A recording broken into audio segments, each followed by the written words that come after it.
DCNCS 854 sa inyong mga radyo.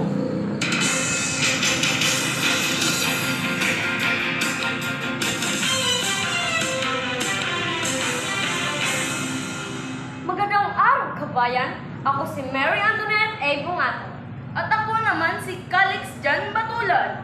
Andito kami ngayon para ihatid sa inyo ang nagbabagang balita. Tunay sa makatotohanang balita, handog namin ang riskong impormasyon. DCNCS, Radyo Tapat. Mga kabayan, ito na ang ulo ng mga balita. Nailigtas ba ng Philippines Coast Guard ang mga 11 mga pasahero sa Fuga Island, Cagayan? Balitang international. Stable ba ang kalagayan ni Pope Francis? Balitang showbiz. Tunay ba na naghiwalay na ang magkasintahang Catherine at Daniel? Balitang sports. Nagtagumpay ba ang North City Central School sa men volleyball team? Uy, Antoinette! Matamlay ka yata! Anong nangyari sa'yo? Tagasakit kasi ang inay. Huwag kang malulungkot, andito kaming lahat, handang tumulong.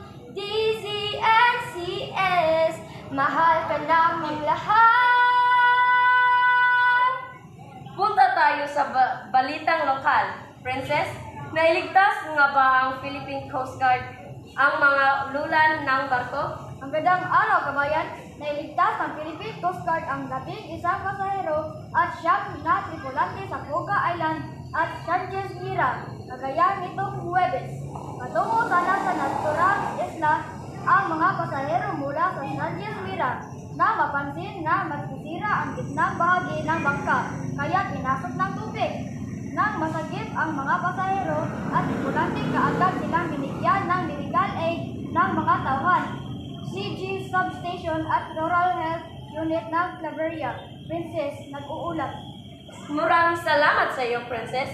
Punta naman tayo sa international. Gemby, pasok. Magandang araw, Tonet. Magandang araw, mga kababayan.